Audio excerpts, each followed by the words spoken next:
información. Bueno, y es muy extraño porque yo no podía imaginar, es decir, se me sale de mis parámetros generales que tuviera, digamos, un cierto, de qué manera, para decirlo de una manera más sencilla, de qué manera él se camufló en Madrid para no recibir saetas de la tradición española, que es por lo pronto en Madrid lo más medieval posible. O sea, eso no, si ser profesor de Hegel en Madrid es un contrasentido, porque bueno, si fuera Barcelona hasta uno aguanta. Hola Guillermo, ¿cómo estás? Hola, Ana Judith, ¿qué tal? Muy bien, ¿y tú? Bien, bien, señora. ¿Cómo vas con el encierro? Aquí saliendo virtualmente Ah, bueno, eso está del bien, hay que mismo. cuidarse muchísimo. ¿Qué han dicho en la Sí. distrital? ¿Tú sigues trabajando allá en la distrital? Ya ahorita no, estoy en plan de descanso. Ah, pero ¿es por qué? ¿Porque terminaron semestre o...? No, es que este semestre, sin saber lo de la pandemia, este semestre tenía pensado no descansar, por lo menos. Ah, ok. Entonces coincidió y me mandaron a descanso extremo. Ah, claro, claro. ¿Y tú estás en dónde? ¿Aquí en Bogotá? Acá en Bogotá, sí, señora. ¿Y qué tal? ¿Te ha dado muy duro el encierro o no? No, nosotros estamos como acostumbrados a esa situación. Bueno, claro que ustedes sí salen a las visitas de campo y todo, pues debe haber sido duro Y en ya, ese lado. ya, ya esa parte nos está haciendo falta. Claro que con el Guille salimos por aquí, nos damos vueltas en bicicleta. Aquí cerca hay como una alameda larguísima y entonces salimos y damos vueltas y ahí medio nos entretenemos. Pero de resto no, ahorita la cosa yo creo que está poniéndose más complicada porque como ya hay tanta gente por fuera, eso se está expandiendo por todas partes. Hoy como que fue terrible la gente en los supermercados y todo. Ay, sí, con esa cosa del cero IVA y es una locura. Oiga, pero es que inventan cada cosa que uno dice, no, man, es que no hay derecho. Sí. Bueno, los dejo. Chao, Judith. Chao, Gusto en Guillermo, que estés verla. bien. Gusto en verte. ¿Dónde tengo yo aquí a Hegel, ole? Se me perdió esa vaina, no sé dónde está Hegel. A ver, yo voy a buscarlo con el buscador. Bueno, esperemos que entren los demás que están demorados.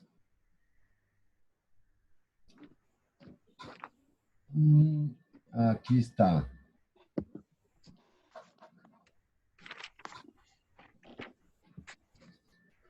Bueno, ojalá acierte con lo que voy a abrir, pero no estoy seguro.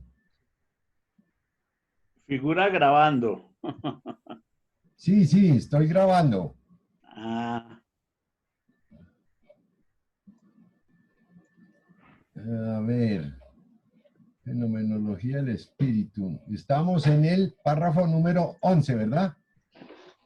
eh, sí, señor. Ese fue el que leímos en la pasada ocasión, que nos fue toda la sesión en ese párrafo, pero bien es No, lo pues no está interesante. mal la vaina, pero bueno, vamos a ver aquí. Sí, no hay problema, no, se trata de mirarlo así, pero que me acuerdo que eso fue, Sí, el 11 y el 12 tal vez fue el que leímos. no, el solo 11, el 12 no. Bueno, ok, entonces voy a mirar aquí a ver cómo es que tengo que compartir esto. Bueno, tenemos a Eduardo que está entrando. Esperemos un minutico a ver qué pasa, Sí, que porque lleguen estos más. llegan tarde y no es buena idea que se pierdan de toda la lectura y de toda la situación. Entonces, pero esa es la noticia. Usted se retiró entonces de la distrital de clases. Ya definitivamente no más alumnos. Sí, tenía, y es que el asunto es que tenía un curso de Hegel con estos mismos muchachos, con algunos de estos muchachos, y entonces, como desde el semestre pasado hubo interrupciones, pues, yo me comprometí a terminar el curso Sí, y por esa razón terminamos en estas. pero ¿tú ya terminaste con ellos o sigues todos los miércoles cada 15 días? No, seguimos y se ha incorporado alguna otra gente O sea, usted sigue en curso, de aquí sí, hasta sí. el infinito. No, no sé hasta dónde, porque sí, a diferencia de los otros cursos que como comentábamos en una ocasión pasada, que va uno en la mitad del tema o terminando la introducción del tema y se acaba el semestre, a diferencia de estos cursos, uno puede, de esos cursos uno puede seguir en estos y pues es como incluso le disminuí el ritmo, lo hice un poquito más lento porque como que si las personas están interesadas vale la pena demorarse un poquito más, ¿no? Sí, Es eso y además por lo que he pensado siempre en relación con el curso mismo, como lo tenía planteado, es decir, quería al final del curso plantear eh, algunas cosas que he pensado yo. Entonces, pero para eso se necesita Hegel, sí. para eso, y entonces es como la parte interesante, lo que a mí me llama la atención y me motiva. Ahora, esta propuesta de mirar el prólogo así, eso es muy bueno. Mirar párrafo por párrafo un texto pues relativamente corto, pues corto, ¿no? Pues no. Es decir, si fuera la fenomenología, pues uno no lo haría, pero el prólogo, la Sí, introducción, lo puede hacer, ¿no? Mm.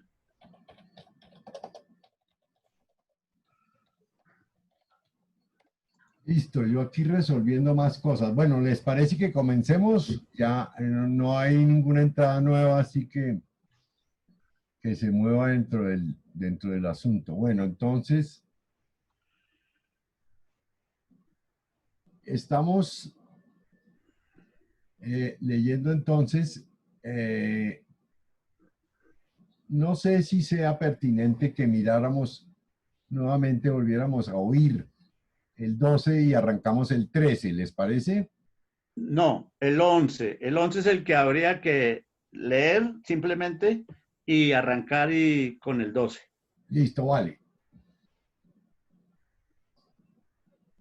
Exacto. Entonces, el texto dice de la siguiente manera, ¿lo están viendo todos correctamente? ¿No hay ninguna dificultad? Sí, sí, Sí, señor, ahí está bien. Sí. Tal vez tendría que ser así, un poco más pequeño ahí. No es difícil darse cuenta, por lo demás, de que vivimos en tiempos de gestación y de transición hacia una nueva época. El espíritu ha roto con el mundo anterior de su ser allí y de su representación, y se dispone a hundir eso en el pasado, entregándose a la tarea de su propia transformación. El espíritu ciertamente no permanece nunca quieto, sino que se halla siempre en movimiento incesantemente progresivo. Pero, así como el niño tras un largo periodo de silenciosa nutrición, el primer aliento rompe bruscamente la gradualidad del proceso puramente acumulativo en un salto cualitativo, y el niño nace también y así también el espíritu que se forma va madurando lenta y silenciosamente hacia la nueva figura, va desprendiéndose de sí una partícula tras otra de la estructura de su mundo anterior, y los estremecimientos de este mundo se anuncian solamente por medio de síntomas aislados. La frivolidad y el tedio que se apoderan de lo existente y el vago presentimiento de lo desconocido son los signos premonitorios de que algo otro se avecina. Estos paulatinos desprendimientos, que no alteran la fisonomía del todo, se ven bruscamente interrumpidos por la aurora que de pronto ilumina como un rayo la imagen del mundo nuevo. Sin embargo, este mundo nuevo no presenta una realidad perfecta como no la presenta tampoco el niño recién nacido. Y es esencialmente importante no perder de vista esto. La primera aparición es tan solo su inmediatez o su concepto. Del mismo modo que no se construye un edificio cuando se ponen sus cimientos, el concepto del todo a que se llega no es no es el todo mismo. No nos contentamos con que se nos enseñe una bellota cuando lo que queremos ver ante nosotros es un roble, con todo el vigor de su tronco, la expansión de sus ramas y la masa de su follaje. Del mismo modo, la ciencia, coronación del mundo del espíritu, no encuentra su acabamiento en sus inicios. El comienzo del nuevo espíritu es el producto de una larga transformación de múltiples y variadas formas de cultura, la recompensa de un camino muy sinuoso y de esfuerzos y desvelos no menos arduos y diversos. Es el todo que retorna a sí mismo saliendo de la sucesión y de su extensión convertido en el concepto simple de este todo. Pero la realidad de este todo simple consiste en que aquellas configuraciones convertidas en momentos vuelven a desarrollarse y se da una nueva configuración, pero ya en su nuevo elemento y con el sentido que de este modo adquieren. Dejamos ahí, ¿les parece? Sí. Yo quiero mirar si han aparecido, no han aparecido participantes nuevos. Me llama la atención que no está Carlos Rodríguez. No sé si Eduardo le mandas un WhatsAppazo a ver si aparece. Listo, señor, ya voy. Listo. Ok. Entonces volvemos a nuestra página. Pues yo diría que en el fondo, tal vez lo que es más interesante del texto son las estructuras como él va presentando la transformación de una época a otra, que podría uno imaginar que no solo en el fondo hace referencia a los cambios de la realidad, y ahí habría problemas si se está refiriendo a lo social o no, probablemente sí, pero no hay manera de saberlo, pero sí por lo menos al tipo de estructura del pensamiento que se da en una época y en otra. Me parece a mí que el acento estaría más dedicado a mostrar cómo ahora, habida cuenta que se abre la subjetividad, que tenemos como fundamento lo ya dicho por Kant, podría haber una nueva manera ahora de estructurar eso que él llama el concepto, ¿no? Bueno, a mí me cuesta cierto trabajo porque estoy cansado hoy, me tocó una actividad durísima, pero vamos a hacerle la lucha a ver. Pero bueno, la parte que me llama también la atención a mí es que es interesante que él llame la atención sobre que es una realidad todavía para configurarse, que no es, no es como le han hecho creer a uno. Recuerdo yo en las épocas en que estudiamos el bachillerato, se acabó la Edad Media y comienza el Renacimiento, entonces ahora todos tienen subjetividad, más o menos, ¿no? Eso es lo que uno creía cuando era joven, que esos cambios se daban de esa manera. Muy al contrario, aquí él lo que trata de mostrar es que se trata de un proceso. Un momento, es que tengo aquí un problema de que me brilla la pantalla. Del mismo modo que no se construye un edificio cuando se ponen sus cimientos, y esa es una referencia a Descartes, sin duda, porque él también arranca de esa manera ciertos análisis del conocimiento. El concepto del todo que se llega no es el todo mismo, es decir, que hasta ahora está como... Yo cuando estuve leyendo ahora y leía el texto pensaba como en una película de Transformers, ¿no? Una película de transformaciones, ¿no? De que un objeto termina por mostrarse de una cierta manera, pero al final al deshacerse o al distribuirse de otra manera termina siendo precisamente lo que no era y ahora resulta ser otra cosa. La ciencia, dice él, que sería la coronación del mundo del espíritu, no encuentra todavía su finalización, su momento en que se completa.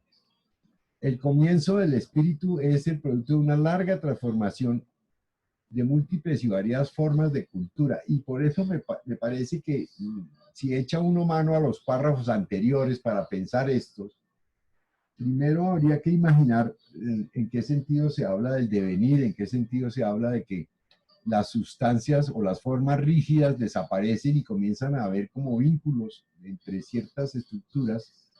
Y claro, no son estructuras de la naturaleza, sino que son estructuras del lenguaje. Son estructuras de las determinaciones que tiene el hombre para dirigirse a la naturaleza y que ahora tienen más vínculos. Es mi percepción del texto. Es decir, la ciencia ahora puede, a pesar de que está en sus inicios, muestra que ahora guarda más relaciones. Entre otras, una de las más importantes, que hay que entender que la ciencia es una construcción humana, que no es una construcción como se hacía en el inmediato procedimiento filosófico anterior, como si la ciencia fuera una estructura intelectual que repite y reproduce lo que está en la naturaleza simplemente, sino que la ciencia es un modo de determinación humana que se dirige desde la perspectiva de lo humano a las cosas del mundo o al mundo externo, si es que de él se trata. El comienzo del nuevo espíritu es el producto de una larga transformación de múltiples y variadas formas de cultura. Es decir, ahí también hay una cantidad de elementos muy enriquecidos que mostrarían, entre otras, algo que en antropología se vive como el momento en que ciertas formas del pensamiento de otros periodos vuelven con la apertura de la modernidad a hacerse visibles.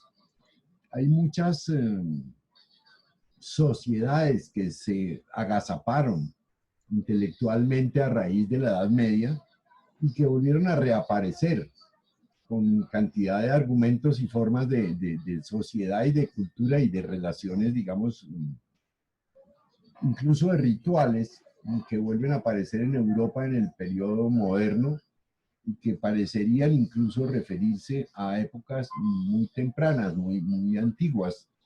Me refiero a formas que podrían ser derivadas de ciertas tradiciones del comercio europeo, que incluso podrían ser de tradiciones romanas o incluso anteriores, ¿no? Los italianos del norte consideran que ellos, del periodo del bronce, conservan muchas tradiciones que luego vuelven a aparecer en la edad moderna. Ahora, hay un elemento que, por lo menos dentro de lo que uno estudia, se lo organiza como parte del asunto, es que la noción de renacimiento, o sea, siglo XVI, parecería ser una reinstalación de las formas de pensar antiguas griegas, pero no solamente las aristotélicas, sino otras más, que también se reivindican en el periodo del siglo XVI en adelante. Por eso me parece que en parte estaría allí hablándose de múltiples y variadas formas de cultura. Por lo menos esa es mi percepción. La recompensa de un camino sinuoso de esfuerzos y desvelos no menos arduos y diversos, ¿no? Es decir, muy seguramente su formación en las culturas, digamos, y en la filosofía occidental tradicional, nómbrese todo lo que puede ser el pensamiento griego, pues también estaría incluido dentro del lenguaje humano, ¿no? Es decir, entre otras porque en los idiomas está incluido, ¿no? Es decir, ciertas palabras vienen de orígenes muy tempranos y se incorporan en las relaciones cotidianas. Es el todo que retorna a sí mismo saliendo de la sucesión y de su extensión convertido en el concepto simple de este todo. Esa parte sí me cuesta a mí un poco de trabajo porque me haría pensar que se da como una síntesis de todos los lenguajes, de todas esas cualidades que se concentran precisamente en esa noción que él considera central, donde se reúnen todas las determinaciones que han sido objeto de la humanidad, ¿no? Pero la realidad de este todo simple consiste en que aquellas configuraciones que son momentos que no necesariamente son del presente, podrían ser del pasado, vuelven a desarrollarse y se dan una nueva configuración.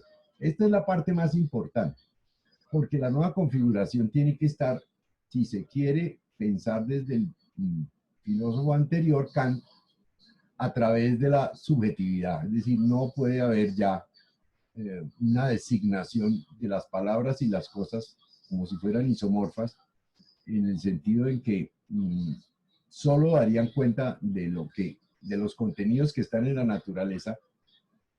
Aquí, muy al contrario, en esta nueva configuración, la subjetividad, pienso yo, cuenta y juega un papel fundamental. Y por eso dice, pero ya en su nuevo elemento y con el sentido de que este modo adquiere. Basta con imaginar que en los próximos párrafos vamos a tener la oportunidad de leer que la verdad no solo se expresa como sustancia, que sería, si se quiere, una tradición anterior, sino y fundamentalmente, esencialmente, como sujeto. Y eso daría una dinámica muy importante a todo el proceso de la estructura del concepto. Eso podría yo decir. Profesor Guillermo, tiene usted la palabra. Gracias, Guillermo. Bueno, sí, lo podemos o debemos conectar con el párrafo ya leído, el 11, del cual pues nos ocupamos en la pasada ocasión, y de algunas cosas, y con algunas cosas que dijimos en la misma. Es el surgimiento, a lo que alude el surgimiento del concepto. Pues ya dijimos que eran las dos cosas, el mundo existente y el pensamiento y la conciencia que existe de ese mundo. Lo que pues llama la atención acá es la insistencia de Hegel. Una de las cosas que a mí me llama la atención pues es la insistencia de Hegel en la idea de que es la mera aparición, y que por eso estamos ante el concepto simple, la simplicidad de ese concepto. O sea que no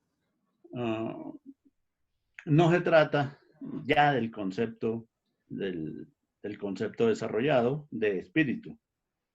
O sea, es porque hasta ahora la conciencia, la autoconciencia, está accediendo a la idea nueva, que solo lo permite esta época moderna, de que existe algo así como el espíritu. Algo que se puede denominar espíritu, que le va a permitir un nuevo entendimiento, una nueva comprensión de la realidad. Y por supuesto, nosotros lo sabemos, es porque esa nueva comprensión es posible porque también hay pues una nueva configuración de la realidad. O sea, podemos decirlo también al revés. El hecho de que se empiece a generar una nueva configuración de la realidad permite una nueva intelección de ella, de la misma. Entonces, llama la atención eso en un primer lugar, con la advertencia de Hegel de el carácter incompleto, simple, aproximativo, en el sentido de que es mera aproximación, se está aproximando, está aterrizando. Porque es el producto, ese acercamiento, ese aterrizamiento, podemos decirlo, producto de todo el laborar anterior del espíritu, tanto históricamente en sus configuraciones sociales, como teóricamente en sus configuraciones cognitivas y de conciencia en general. No, bueno, hay un pasaje quizá más adelante donde se habla de que ese advenimiento es de alguna forma también abrupto. Es decir, se ha formado lentamente, pero llega un momento, pues que lo ha dicho creo que en el párrafo anterior, como un cambio cualitativo. Ahí utiliza esa terminología. Ahora, hay una cuestión que he mirado en las distintas traducciones, incluso en el texto que utilizó Gutiérrez Girardot, él prefirió y tachó la expresión formas de cultura por procesos de formación. Simplemente por procesos de formación, aludiendo a procesos de formación en el pensamiento, en la conciencia. Sí. Otra traducción agrega y dice algo así como procesos de formación y de cultura, o sea, las dos. Pero porque da precisamente la idea de que esa cultura son solo las culturas de los pueblos, podrían ser. Y no. Una manera como yo traté de entenderlo. Exacto. Entonces se trata también, sobre todo, es decir, la idea de Bildung, de formación de la misma conciencia. Entonces, mientras la idea es dejar solo la noción de formación, aquí está, y Gutiérrez tachó la expresión formas de cultura y le escribió al lado, a mano, al texto, que yo tengo las fotocopias del texto que se utilizó, procesos de formación. Entonces, es interesante, y en otra de esas traducciones decía algo similar de procesos de formación.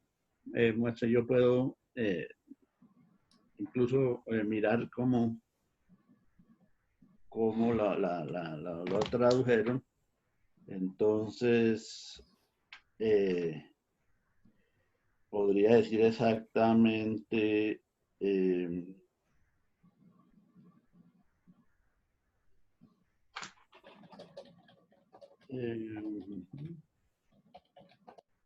porque aquí en esta es donde dice las dos cosas, procesos o momentos de formación y de cultura. A ver si la encuentro acá. Sucesión. Sí. El inicio o el principio del nuevo espíritu es el producto de una profunda convulsión de las múltiples formas de formación y de cultura. Ahí agrega las dos cosas. Agrega las dos cosas. Es el premio de un complicado camino y asimismo de múltiples esfuerzos y sinsabores. Es la idea también de que ese desarrollo ha sido arduo, ha sido difícil, no ha sido un deslizamiento ni en el pensamiento ni en el mundo, sino ha sido bien complicado y hasta de sinsabores, agrega ahí. Bueno, entonces es una primera como aclaración de eso.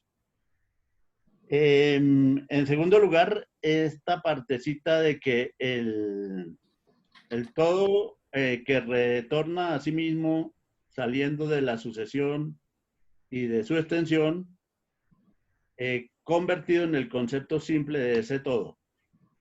Es ya la idea de que eso salir de la sucesión y de su extensión se refiere al tiempo y el espacio. O sea, al proceso, la extensión es el espacio, la sucesión es el tiempo. Claro. Y entonces la idea es que por eso estamos ante el concepto, sí, solo concepto, pero de manera simple, sí, como sí.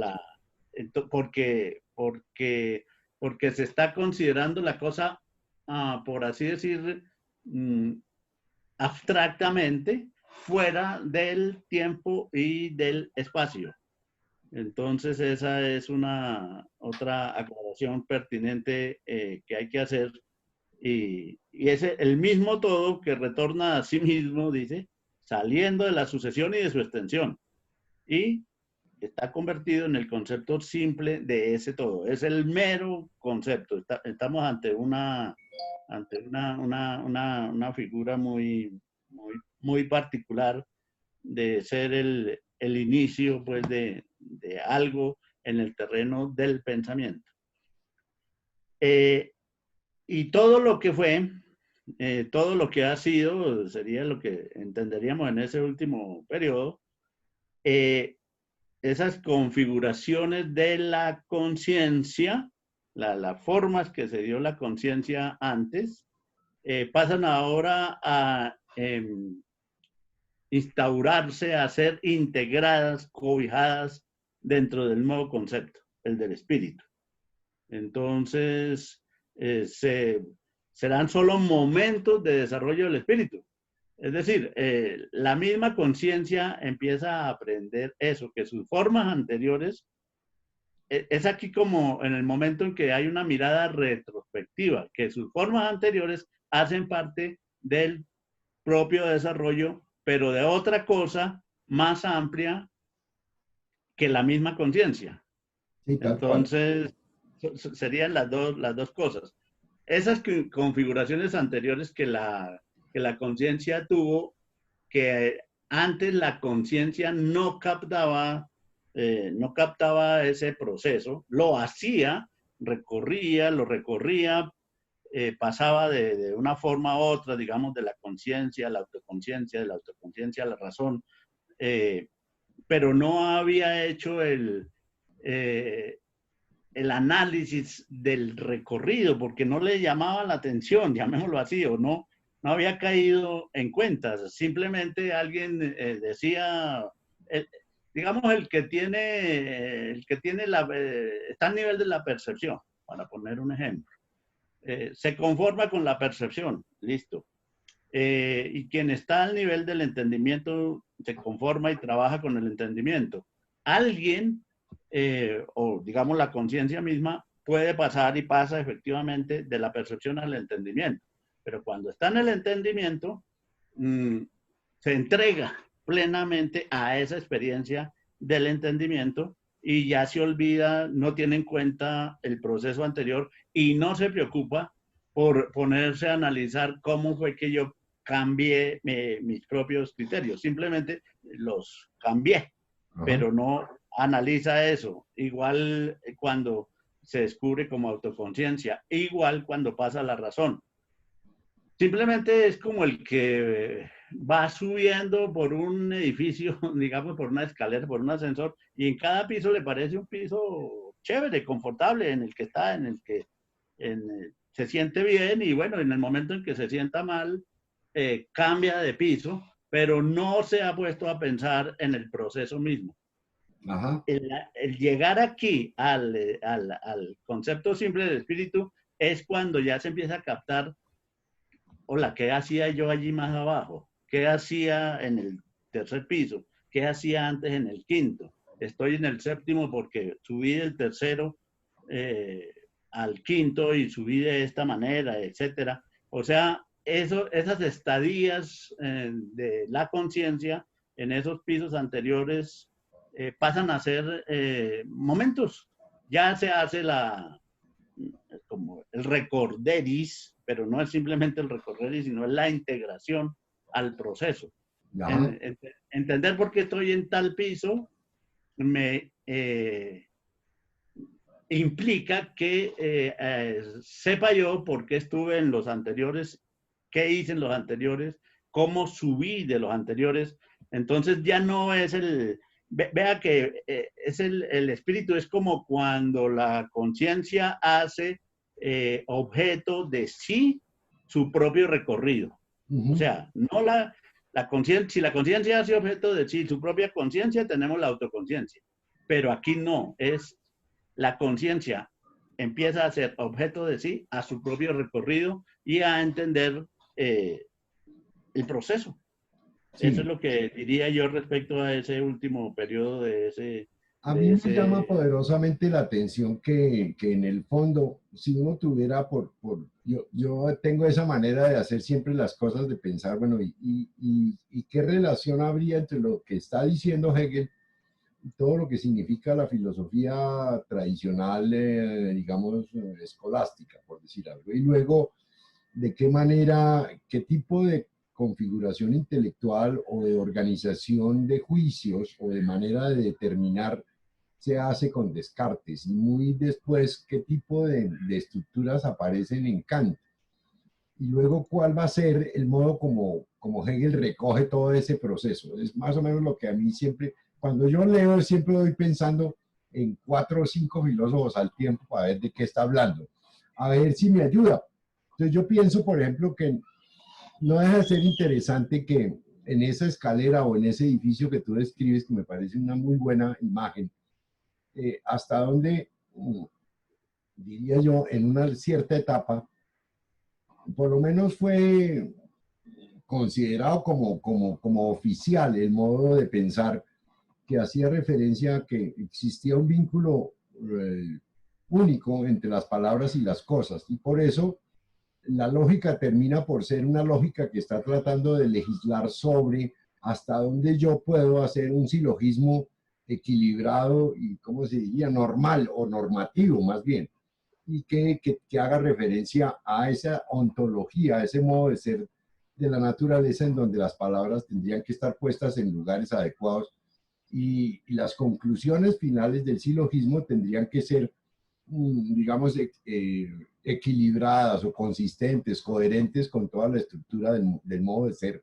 de la naturaleza, porque las palabras serían casi como testigos de la realidad. Eso por un lado.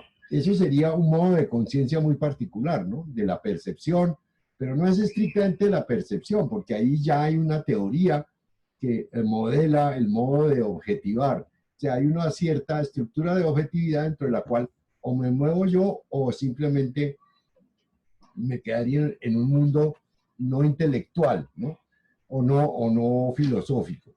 Un segundo momento es cuando yo percibo que Descartes se organiza una manera de determinar la calidad de la conciencia. Es decir, él dice, yo intento dejar de pensar y no puedo. O sea, esa parte es como si se tratara de ahogar simplemente guardando la respiración, ¿no?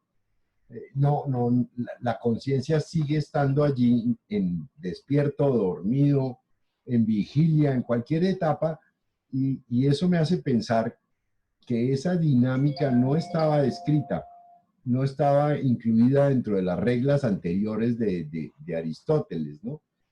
Y esa dinámica es la que va a generar, entre otras, las contradicciones de la conciencia, porque es la conciencia en su ejercicio, en su dinámica propia, la que constituye ese tipo de ejercicio, esa dinamis, ¿no? Esa dinámica de llevarse la contraria, ¿no? Es decir, ¿será que...?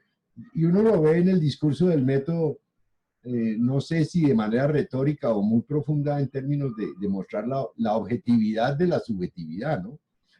Como un primer anuncio. Y luego viene una etapa que me parece que es más interesante, porque yo siempre he insistido en que lo que hemos leído de Kant de la crítica de la razón pura podría resumirse en el juego de tratar de salvar a la conciencia humana que está perdida, refundida en el mundo de las cosas, y no se da cuenta que en una proporción muy alta, en el negocio de lo que yo termino diciendo esto es verde, yo creo de verdad, desde la tradición, que lo verde es una asignación mía de lo verde que tienen las cosas. Cuando empiezo a estudiar los juicios, dice Kant, me doy cuenta que son designaciones en donde la subjetividad juega un papel extraordinario y donde pone más cosas de las que yo imaginé, y que el mundo en realidad es un mundo de sensaciones y yo soy el que organizo la información. Entonces aquí ya hay un nivel mucho más interesante porque la subjetividad juega un segundo momento de tratar de llevar eso a las capacidades intelectuales que simplemente había descrito Descartes como una capacidad de movilidad, sino que aquí ya comienza a determinarse con más precisión. No deja de ser interesante que cuando Kant dice, no, es que el tiempo y el espacio no son para nosotros estructuras de la naturaleza, sino son capacidades, intuiciones puras, ¿no? Formas que usamos para podernos ubicar en el espacio y en el tiempo. O sea que la sucesión, ¿sí? La sucesión temporal o la estructura espacial son características propias de nosotros mismos. Ese ya sería como un tercer nivel en donde todo lo dicho anteriormente se empieza a invertir, se empieza a desdibujar en sus características y comienza a tener la subjetividad un papel extraordinariamente importante que no tenía en los niveles inmediatamente anteriores, en donde con cierta, ¿cómo se llama?, ingenuidad confiábamos en que la naturaleza nos iba a dar toda la realidad que ella tenía, ¿no? Y por eso siempre me pareció que la trampa de Hegel cuando estudia la certeza sensible es precisamente para mostrar que la certeza sensible es una simulación, es decir, es, ¿cómo se diría?, un ejercicio académico que no se puede justificar porque está fundamentado en otro lado, no ahí, no está fundamentado en la certeza, sino que está fundamentado en la síntesis que hace el empirismo inglés, diciendo que las cosas tienen contenido, en realidad es una simulación en donde el contenido no está ahí, sino que está en la conciencia de los hombres, entre otras por toda la dinámica de discusión con la causalidad, ¿no? Bueno, pero digamos ese tercer nivel de Kant le muestra un nuevo momento que daría para pensar en la frase de Hegel que dice, bueno, esto no fue tan fácil, ¿no? Esto fue un proceso más o menos complicado de la pelea de la cabeza consigo misma hasta llegar a poder pensar los pensamientos. Ese es el final, digamos, que produce en el fondo la definición de que los pensamientos en sí mismos no tienen que ver directamente con la naturaleza del todo, que hay una parte que corresponde a lo que ponemos, y eso tendría que ser las formaciones que tienen que ver con la cultura, no pueden ser de otra manera. Es decir, ¿cuáles son los criterios por los cuales un grupo humano decide que algo es sagrado o decide que algo es sublime o que algo es importante? Pues siempre va a confrontarse con las otras culturas que han construido modos distintos, entre otras porque esas construcciones de los a priori tiempo y espacio podrían ser distintos para cada grupo humano, a pesar de que Kant dice, bueno, en Occidente es más o menos de la siguiente manera. Y dice en algún párrafo que no recuerdo, habría que buscarlo, eso no quiere decir que no hayan otras formas de temporespacialización, ¿no? Igual también deben haber otras formas en donde se privilegia, se acentúa esto o aquello en cada cultura y se expone como la objetividad, que no es más que una denotación o determinación de la subjetividad. Eso es lo que yo alcanzo más o menos a ver cuando pienso en esos párrafos. Me pongo a pensar, bueno, ¿y por qué dice él de esa transformación, ¿no? Del trabajo de haber llegado ahora a una nueva manera de decir las cosas. Eso es lo que yo alcanzo a medio percibir. Bueno, sí, hay elementos que me parecen a mí que sí que efectivamente se corresponden pues con el texto, con la visión hegeliana. A mí me llama la atención particularmente el que Hegel busque esos encadenamientos, que es una particularidad en su manera de pensar y de abordar. Pero ¿no te parece, Guillermo, que era exactamente lo que seguiría después de Kant? Es que no hay otra manera, hay que seguir la misma ruta. Es decir, tirarse que el tiempo y el espacio ya no sean de la naturaleza, de mostrar que los juicios son una estructura de una altísima complejidad, que son responsabilidad nuestra. De ahí para adelante pensar los pensamientos es como el camino digamos, abierto, ahora habría que recoger toda la estructura de los lenguajes humanos y ponerlas en un cierto orden que demuestren el camino a la libertad. Eso sería para mí un poco ese proceso. Sí, y justamente después de Kant, me parece que esa observación es completamente válida, sí, estoy de acuerdo, pero precisamente porque Kant creó escuela. Es decir, mientras que yo veo, no, escuelas evidentemente existieron siempre, ramas a lo largo del desarrollo de la filosofía, conscientes o no conscientes, espontáneas, gratuitas, formadas con esa misma intención siempre. Siempre existieron, ¿no? Desde la antigüedad. Uno no puede establecer una afiliación entre Heráclito y los sofistas, no se diga entre Pitágoras, Parménides, Platón, Aristóteles, y lo que ellos pretendieron hacer ya con la creación que fueron escuelas, que fueron sectas, unas, y que las otras sí fueron pues, la academia y el liceo, creadas con casi que con esa específica finalidad de seguir unos derroteros en el pensamiento y en la investigación. Pero también me llama la atención la presencia, y ahí sí sería justamente de las rupturas que presentan los grandes pensadores, por un lado en los marcos de continuidad que pueden existir, uno los ve claramente entre Platón y Aristóteles, pero también las rupturas que existen en ellos. Y luego, pues en la tradición cristiana y en la tradición de la filosofía, de ese periodo, poshelénico, dijésemos, hasta Descartes. Pero algo que uno observa, no sé, en Descartes, y también que está presente en otros filósofos, es como el interés casi contrario por la ruptura, por el decir, aquí nos toca empezar de nuevo, a fundamentar todo. Eso es Descartes. Sí. Los empiristas ingleses pues tienen su propio desarrollo, forman sus propias escuelas, pero evidentemente por ese lado, pues todo va a confluir en Kant. Evidentemente ahí confluye todo. Yo pues he insistido bastante en lo de Spinoza, pues ahí también está presente otra vertiente, otro desarrollo del pensamiento, y justamente ligado pues al problema a las dos características básicas de ese pensamiento, de la unidad de la sustancia, por un lado, y el problema de la libertad, por otro.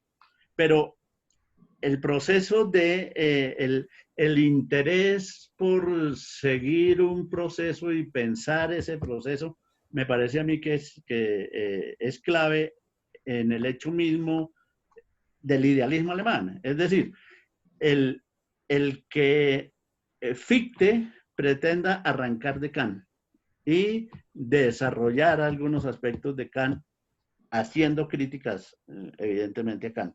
El que Schelling prosiga, y luego Hegel, también hay un hilo claro que viene ahí de Kant. Y entonces yo pensaría que Hegel es el primero en ponerse a reflexionar, oiga, aquí aparte de que cada cual va planteando sus propios criterios al respecto de qué es lo que es, qué es el saber de lo que es, qué es la libertad y demás, hay una continuidad, hay un desarrollo, que se puede seguir, la pista esa de los pisos, de las escaleras, de ir subiendo. Eso no le interesa a Kant como tal, aunque él sea resultado de esto. pero no les interesa. A Descartes menos. No, nada. No les interesa. Ellos, precisamente porque no tienen en cuenta, tiene que ver con que no tengan en cuenta la historia. ¿Para qué? El problema es que yo tengo que pensar a partir de principios firmes, dice Descartes, y eso no tiene nada que ver con la historia. Los otros no lo pudieron hacer, pero yo sí encontré algo indubitable, algo sólido, un punto arquimédico, etcétera. De ahí en adelante puedo arrancar. Entonces no interesa hacer unas conexiones con el pasado, con los pensadores anteriores, pero para Hegel sí es evidente que eso es necesario, y seguramente aparte de todo lo que él argumenta de la historia, de las formas, de la conciencia, de ese desarrollo que a ninguno de ellos les interesa, a los anteriores. No sé si tenga algo que ver con el propio desarrollo de su propio pensamiento, el de Hegel, que ha sido un pensamiento que primero estuvo manteniendo una visión, luego la cambió, y posteriormente forma la suya con dificultades, pero se va haciendo. Él tiene un proceso en sí mismo, un proceso que mirar de formación. Entonces, ese es el aspecto que a mí me llama la atención, y eso es justamente lo que se va a denominar espíritu. Entonces, ¿por qué los demás no tienen una preocupación por esa noción de espíritu como tal en ese desarrollo? Podría explicarse o tener que ver con esto que estamos señalando, y que sea Hegel el que lo tenga. Pues es el espíritu el que empieza a mirar retrospectivamente, el que empieza a mirar las configuraciones anteriores del pensamiento, las configuraciones anteriores de la realidad y los vínculos que hay entre ellos en ese desarrollo. Eso es el espíritu. Y el que tiene esa visión de ese espíritu como tal, pues que llega hasta nosotros, pues es Hegel. Posiblemente otros hayan tenido también formulaciones parecidas, pero pues yo por lo menos no las conozco, no las conocemos, o no fueron tan decisivas después precisamente para hacerse conocidas. Creería que ese es un aspecto a tener en cuenta. Por lo menos es como el que a mí me llama la atención. Sí, tal cual. O sea, que hay un propósito de que no haya nada de desperdicio en la historia del pensamiento humano, que todo vale y que todo puede estar dentro de la dinámica de todo ese desarrollo. Es decir, que esa es la parte que a mí me parece que inaugura lo que tú anuncias con la palabra historia, ¿no? La historia del proceso. O sea, entre otras porque no deja de ser interesante, digamos, la influencia que tiene Hegel precisamente en una nueva teoría de la historia. Yo pienso que él es el que de alguna manera fundamenta la noción histórica desde una perspectiva ya no de los sucesos solamente, sino de la conciencia de quien estudia la historia. ¿Sí? ¿Qué es hacer historia? ¿No? O sea, ¿de qué manera se hace historia? ¿No? ¿De qué manera se construye ese momento en que todas las dinámicas de las determinaciones humanas se organizan y se ponen en momentos de la conciencia, en figuras de la conciencia que se van procesando hasta darse cuenta de algo que es absolutamente insólito, que es que todo ha sido una construcción humana, no ha sido de otra manera, ¿no? Hay, sin embargo, pensándolo un poquito más, un gran antecedente, y no es casual que sea ese, para esto de Hegel, y es Aristóteles. Porque si uno mira a Aristóteles, cuando uno se acerca a Aristóteles, cualquier problema que él va a trabajar, él hace la historia del problema, cómo los otros han respondido a ese mismo problema. Es prácticamente el creador de la historia de la filosofía, Aristóteles. Entonces, ahora, no es que establezca esas ligazones, pero dice, fulano de tal, los pitagóricos plantearon la cosa de esta manera, Parménides dijo esto al respecto, fulano de tal dijo esto, Ahora nosotros expresamos nuestro punto de vista, el de él. Pero entonces, para eso, para expresar el propio punto de vista, el de Aristóteles, él ha hecho unas consideraciones previas. Por eso se aprende mucho de historia de la filosofía griega leyendo a Aristóteles, que me parece que es el creador de la historia misma de la filosofía. Pero bueno, a su manera, sin necesidad de establecer los vínculos profundos entre ese pensamiento y los acontecimientos históricos, etcétera, pero él ya lo hace. Entonces, sí hay un antecedente y qué antecedente, ¿no? Y exactamente para Hegel, que es un aristotélico, un aristotélico tardío, pero aristotélico, con toda la ventaja que le representa para él el hacerlo en el momento en que lo hace. Entonces, sí hay un antecedente que sería precisamente Aristóteles, que yo sepa, ¿no? Vuelvo y digo, puede haber muchos más. Bueno, ahí está el historiador famoso de los griegos, Diógenes Laertes, ¿no? O Laercio. Pero eso es más es decir, habría que volver a mirar con calma, pero eso es más como el anecdotario general de cada una de las escuelas, pero no ubicado en puntos precisos de discusión, como tú ya lo anuncias con Aristóteles frente a lo que pudo eventualmente sacar de ahí Hegel. Pero claro. Sí, un doxógrafo. Sí, un biógrafo. Doxógrafo de las opiniones que... exacto, sí. Que recogía, evidentemente. Sí, pero a la manera de Aristóteles, que es es distinta y además que Aristóteles pues es filósofo. Diógenes Laercio termina recogiendo todo y al final planteando la filosofía que a él le gusta más, que por fortuna digo yo, fue la de Epicuro. Fue la de Epicuro, porque si no ha sido por él y por este otro Lucrecio, sí, entonces nos hubiéramos perdido todo lo de Epicuro, que Hegel dice que menos mal que se perdió, pero ya es otra visión. Bueno, de preguntas, muchachos. Estamos en la sesión de preguntas. ¿Preguntas o comentarios?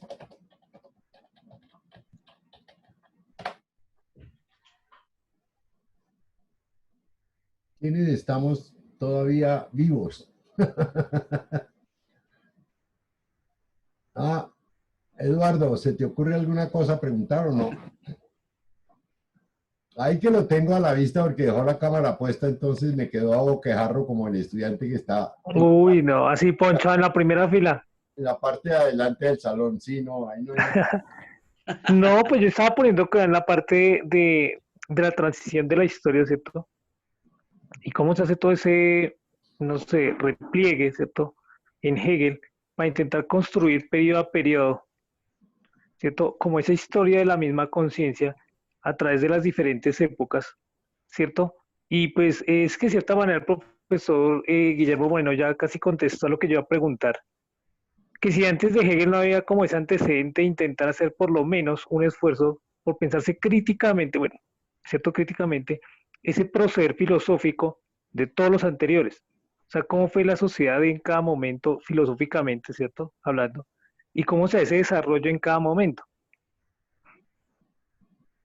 Pues nada, eso es una pregunta como para unos 6 años de trabajo. Sí, más o menos. Pero digamos, en resumen, lo que hacen los manuales de filosofía es decirle a uno, bueno, lo típico es que la filosofía griega es realista, es frente a lo que va a hacer después Kant y Hegel, pues de alguna manera ingenua o ¿cómo se diría? Inconsciente de que hay algo en juego que es lo que pone el pensamiento o la capacidad de juzgar, para ponerlo de una manera más sencilla.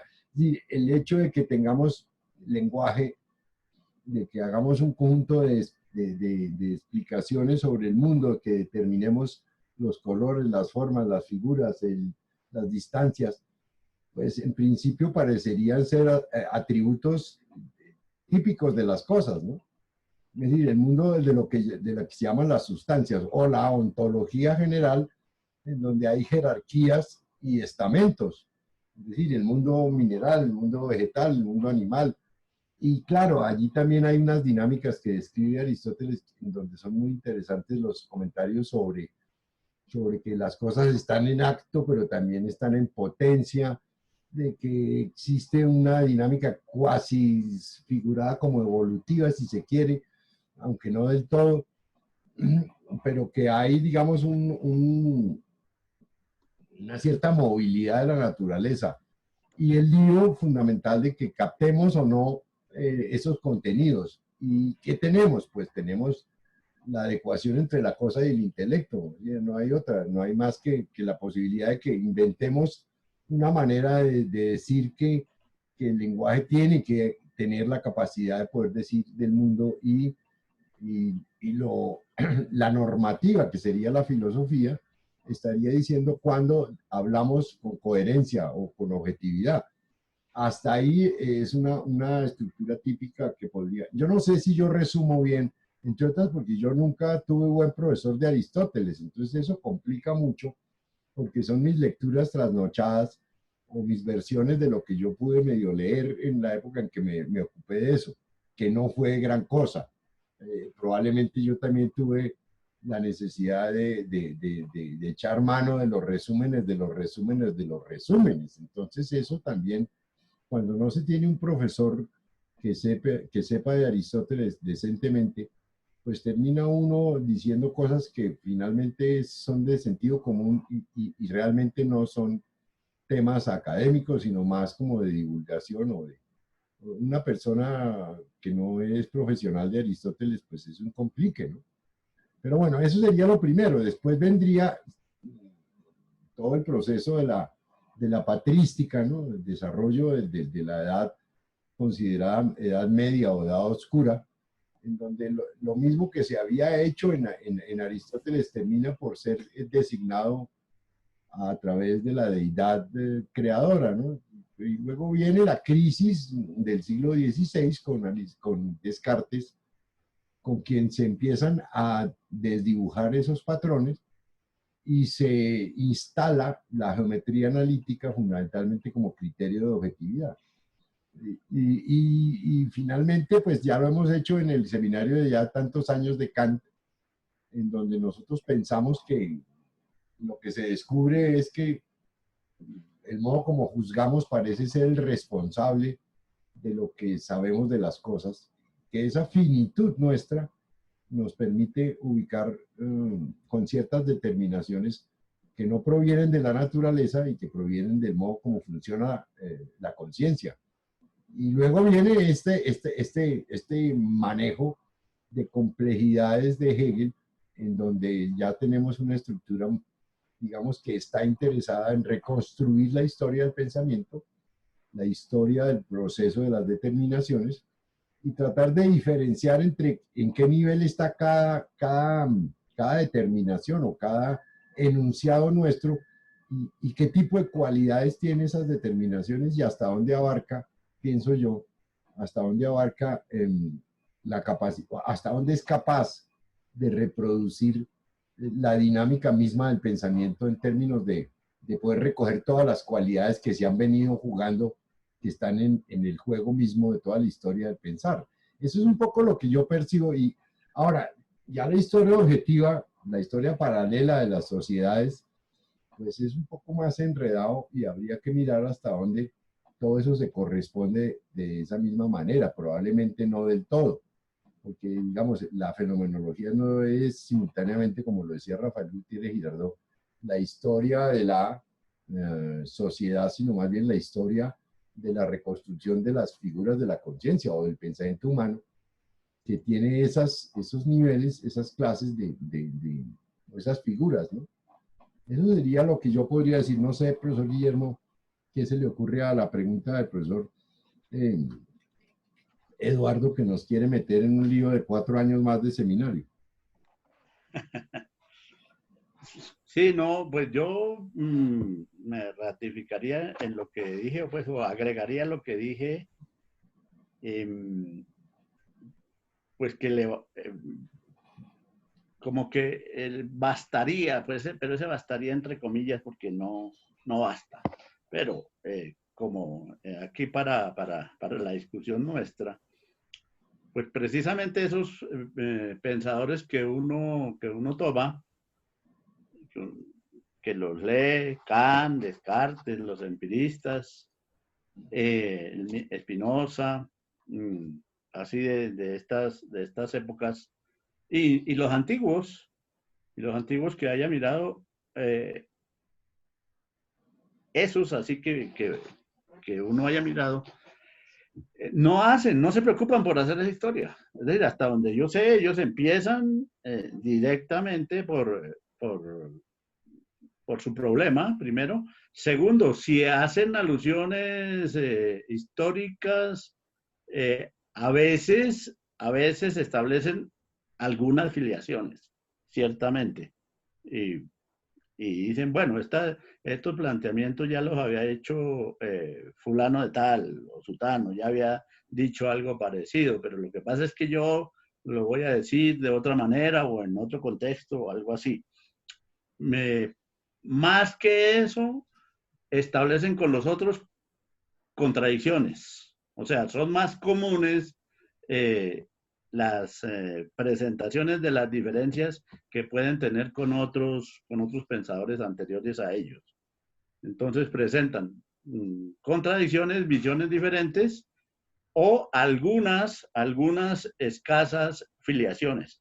Y si son filiaciones, son más coincidencias que verdaderas filiaciones entre ellos.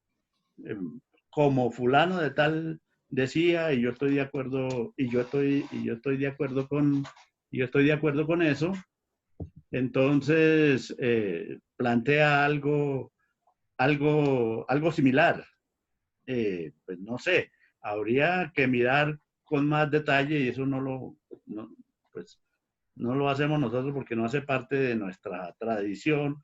De pronto en el cristianismo sí es posible que entre los pensadores cristianos hayan establecido eh, algún tipo de seguimiento y filiación, filosóficamente hablando, porque doctrinariamente, por supuesto que sí establecen esas filiaciones.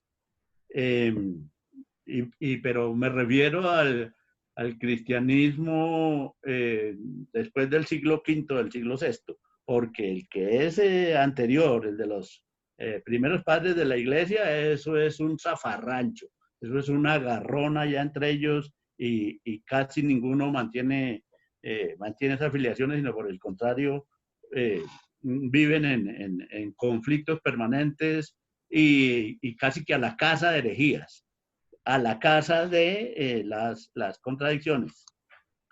Entonces, ese es un primer aspecto, algo que señalaría yo pues en gracia de discusión, sin conocimientos serios de eso. Pensaría también que justamente la llegada de los textos de Aristóteles al mundo medieval y la fundación de las universidades y el desarrollo de la escolástica es lo que empieza a establecer filiaciones precisamente con Aristóteles y bueno, con el platonismo también, en el pensamiento. Entonces, la idea de desarrollar planteamientos hechos ya por Aristóteles o por Platón y hacerse una serie de filiaciones que están también, fíjense, presentes en el pensamiento cristiano. Pero salvo eso, que uno puede ver así grosso modo, en estos otros pensadores que mencionábamos, Descartes, Spinoza, los empiristas, Kant, no sé hasta qué punto Leibniz, habría que mirarlo. no establecen filiaciones para el pensamiento, sino simplemente abocan sus problemas, se dedican a sus problemas, a trabajarlos y a exponer su posición al respecto.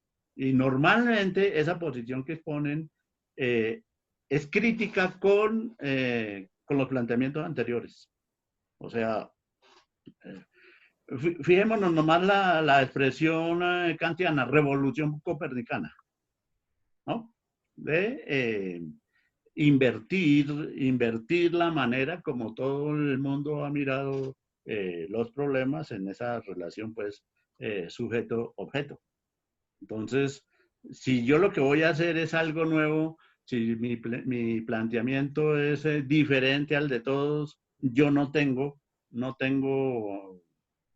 antecedentes, no tengo antecesores que claramente pueda hacer una conexión.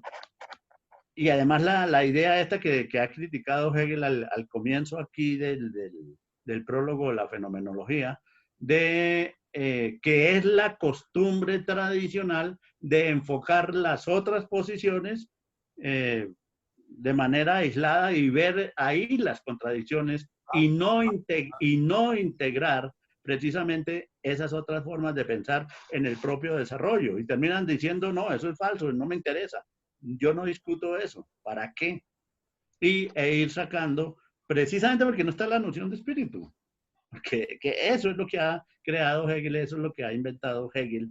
Y por eso es que hay que mirar todas esas posiciones que la filosofía ha tenido, que el pensamiento ha tenido, que se han dado en la historia, porque forman parte de un único proceso y el asunto es integrarlos, así sean falsos, así ya hoy día uno no considere que tengan una validez. La tuvieron en su tiempo y por algo sería. Entonces hay que entender claramente por qué fueron determinantes en su tiempo. ¿O por qué es importante? Fíjese, pasemos eso a la conciencia. ¿Por qué es importante la percepción? Pues porque sin percepción no hay entendimiento. Aunque desde el entendimiento yo pueda descalificar todas las pretensiones de verdad que tenga la percepción, etcétera, etcétera. Y así se va siguiendo. Igualmente pasa eso con el pensamiento. Y por supuesto, pues no está la idea de historia general para contemplarla, pero ya en la época de Hegel ya está. Ya Jean-Baptiste Vico ha señalado, ¿no? Si queremos entender a los hombres, tenemos que entender lo que ellos han hecho. Tal cual. Y eso está en la historia. Pues lo llama a eso una ciencia nueva, la ciencia nueva de Vico. Es eso, justamente. Entonces, son de esos elementos que se ven y es una de las novedades y aportaciones grandes de Hegel al pensamiento. Fíjense que nosotros hoy día no podemos hacer abstracción de la historia para considerar el pensamiento y mucho menos después de Marx, ¿no? Que recoge precisamente todo lo que Hegel ha sentado ahí como punto de partida. Ahora, eso no obsta para que en la contemporaneidad pueda haber alguien que piense al margen de la historia, pero lo tiene que hacer muy, muy, muy bien y de una manera muy particular para que el asunto sea interesante y no pueda uno descalificarlo desde el principio. Señalaría eso. Guillermo, ¿qué tanto podría estudiarse e investigarse desde las antinomias de la razón que descubre Kant, que las considera como una especie de ambiente complejo? Porque bueno, independientemente de la construcción de la crítica a la razón pura, lo que parece hallarse dentro de los textos de Kant es que al estudiar el modo de juzgar empiezan a aparecer unas contrarreglas.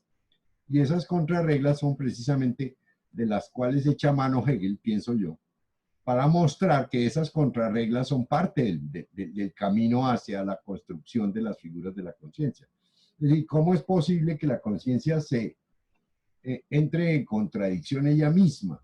¿Cómo es posible que yo me lleve, es decir, un poco, se supone que yo tengo personalidad, que soy una persona equilibrada, que digo cosas con cierta proporción, pero ¿cómo es posible que las contrarreglas me den a mí posibilidades de decir exactamente todo lo contrario sobre la que ya he anunciado como verdadero? Eso pienso yo que fue un poco también el camino que escoge Hegel y dice, no, si ahí está precisamente en esa estructura de las antinomias las posibilidades de construir un mundo en donde podemos recuperar todas las figuras de las antinomias y organizarlas. Eso sería lo que yo podría imaginar como parte de la fórmula, ¿no? A ver, acá nos encontramos con una serie de casualidades.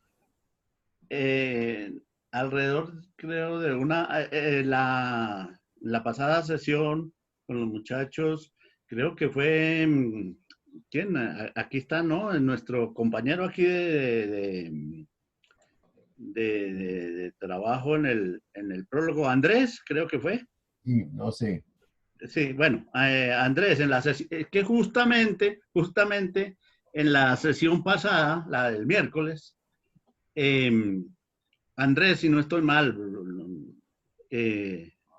si él está con nosotros, que por favor sí, que nos aclare si fue. Hizo una intervención, una pregunta en relación con las antinomias. Sí. ¿Sí? ¿Cierto? ¿Andrés? Sí, señor. Sí, era precisamente mirando cómo esas antinomias que se configuran como una estructura formal empiezan a tener contenido mismo en el estudio de la historia, ¿no? Cómo empiezan a tener una definición distinta que ya, digamos, lo apartaba Hegel de la investigación de Kant con la noción de espíritu, ¿no? Donde ya se empiezan a tener en cuenta. Entonces mi pregunta era, ya teniendo en cuenta esas figuras de la conciencia, ¿cómo ha empezado a configurarse ahí la antinomia, ¿no? Cómo en Hegel esto es mucho más dramático de lo que ya había realizado Kant. Creo que Sí. eso era. Sí, sí, exacto. Es decir, el problema es el mismo, aunque el enfoque es diferente de los dos, el que tiene Andrés y Guillermo. Pero yo me atrevería a decir que la respuesta puede ser la misma, o lo que yo opino al respecto sería lo mismo. Y es que, ¿cómo son posibles las antinomias? Señala Guillermo. La respuesta de Kant es clara. ¿Por qué se ocupan de aspectos y de problemáticas fuera del espacio y del tiempo? ¿No? Sí, claro, fuera del espacio del entendimiento. Sí, se ocupan exactamente fuera de aquello que podemos conocer, y cuando la razón va más allá, cae precisamente en esas antinomias. Eso es la explicación de Kant. Pero la explicación que podríamos dar desde Hegel, me parece a mí, es que precisamente son contradicciones porque están al nivel del entendimiento. Claro. O sea, no están al nivel del concepto, no están al nivel especulativo. Hay que aceptarlas como procesos que se dan en el entendimiento, pero es que el entendimiento justamente no es el último nivel de la conciencia, del saber, del pensamiento. El otro nivel integra el entendimiento y en consecuencia integra también esas antinomias. Pero, o sea, mientras uno se mantenga a nivel del entendimiento, siempre se va a encontrar con esas contradicciones. Las contradicciones que se encuentran en el entendimiento en relación con los fenómenos, pues van a ser relativamente fáciles de solucionar, porque es el problema de la ciencia, es el problema de la experiencia, el problema de la verificación. Pero estas que se salen de ese espacio, de ese mundo espacio-temporal, o sea, las condiciones de la experiencia, pues no tienen solución dentro de ese entendimiento. Es claro que no pueden tener solución dentro de ese entendimiento. Pero una nueva forma de pensar, que es precisamente la del espíritu, por un lado, la de la razón total que anula la cosa en sí, que no acepta la cosa en sí, y por otro lado, la noción de espíritu que integra todo ese desarrollo, sí comprende y entiende por qué se presentan esas contradicciones ahí y además cómo pueden ser integradas al desarrollo general del pensamiento, mostrando justamente eso, que es como el ejemplo venido como anillo al dedo, le cae a Hegel precisamente la existencia de esas antinomias para mostrar todo el proceso de contradicción y dialéctico que existe en el desarrollo general del pensamiento, del propio espíritu. Claro. Entonces, yo lo veo por ese lado, que es la respuesta similar más o menos a la inquietud que Andrés presentó el miércoles pasado. Listo, bueno, ¿alguna otra inquietud? Andrés, Jean-Paul, Joana, Jonathan, Steven, ¿tienen alguna inquietud, muchachos? No, señor. Bueno, entonces, si les parece, ya llevamos 1 hora y media. Ese es el tiempo justo. Si no tienen inconveniente, cerramos la sesión, a menos de que haya alguna otra duda o alguna otra inquietud. No, pero ustedes están hoy muy parcos, oiga. Bueno, entonces nos vemos en 8 días para leer el párrafo 13. ¿Listo? Listo. Profe Guillermo Moreno, una preguntita antes de que nos vayamos. El miércoles hay sesión de filosofía, ¿no? No, es cada 15 días. Ah, bueno, Sí. Perfecto. En 15 días. En 15 días. Listo, profe. Ok. Nosotros Listo, nos profe, un vemos placer. Bueno, Listo, perfecto.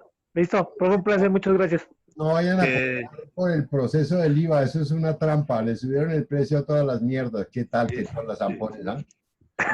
Y solo es Como en con las tarjeta, promociones, además. cuando hacen promociones pasa igual. No, yo con sello pierde usted. Es más o menos la regla de los manes. Sí. Yo no me animé por el chichonerón de gente que vi en las fotografías por un lado y por otro lado, porque son una mierda. ¿Cómo le van a subir el precio? No, pues, a ver. Ya cerraron al costo de Venecia. No, pues, no. Y tienen que amarrar a todos esos hijueputas que fueron porque todos se llenaron de coronavirus. ¡Chao! ¡Chao! Que los dejen Chao, que los dejen en el almacén, no los dejen volver a la casa. Eso, Sí, que claro. los encierren Claro allá. que sí. Jonathan, oiga, ¿qué pasó con Juan Manuel? El man que venía en bicicleta aquí a la casa. Pues no sé, yo hablé con él hace, que fue como 8 días y él tenía que hacer estaba haciendo un poco de vueltas también por la abuelita, entonces que está un poco grave también, pero pues no es nada así como de La enfermedad. nada por el estilo. Bueno, vale, ok, Jonathan, chao, mi hermano. ¿Y usted? Vale, chao, profe, muchas gracias. Su tesis no ha vuelto a aparecer, está de vacaciones de coronavirus, ¿no? Pero con su merced, porque con el profe ya le envié algún adelanto, es que también me tocó enviar a hacer un pequeño cambio porque no pude ir a su Tatausa ni a Ramiriquí, no he podido salir. Solamente pude ir a su hacha, profe. Pero sí puede estar leyendo los libros que tiene que leer, así que espero que me mande No, los sí, profe. libros. Ok, chao, chao. Vale, chao, profe, gracias. Adiós. Adiós. Yo estaba con ganas de hablar. Luego, Oiga, pongan la cámara por lo menos al final, que no sean fantasmas. No hay derecho. Qué horror. Oiga, Steven, ¿qué hubo?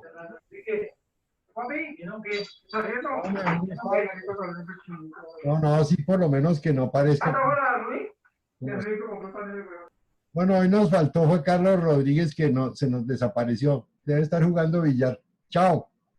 De compras, está de compras. Compras en el al costo. Muchachos, un verdadero. No, ese ya lo cerraron. Chao, profe. Hasta luego. Buenas tardes a todos. Por la presencia, me alegra mucho. Chao. Chao. Bueno, la conferencia del Guaviare. Chao. Pero si Chao, Guillermo. quieren ver la conferencia, métanse temprano, antes que el de la hora, porque si no va a estar muy difícil poder ver la vaina. Vale la pena porque es el Guaviare, mi hermano. Eso no lo van a ver sino a partir de lo que hemos hecho. Entre otras, Andrés estuvo en esa ocasión. Eduardo se hizo el pendejo y no quiso ir. Y todos los demás, pues no. Creo que Gustavo sí conoce, ¿o no? No, profe, yo tuve esos problemas. Guaviare, frecuentemente voy al Guaviare. ¿No? ¿Usted vivió en Guaviare un tiempo? Yo viví en San José del Guaviare y tengo mucha familia ya por parte de padre. Y también conozco las pinturas, a la familia Rojas. Me han hablado todos los estudios que usted ha hecho. De hecho, se notó supremamente nutrido la última excursión que hicimos hacia Cerro Azul. Se nota que ya han hecho un muy buen trabajo ellos como familia de interiorizar todos los estudios que han hecho ustedes allá. Bueno, pero no solamente nosotros, el profesor José Virgilio, el profesor Morcote. Sí, claro. Es buen amigo mío. Bueno, ok, chao, no más. No más. Luego. Nos vemos, un placer. Chao. Chao.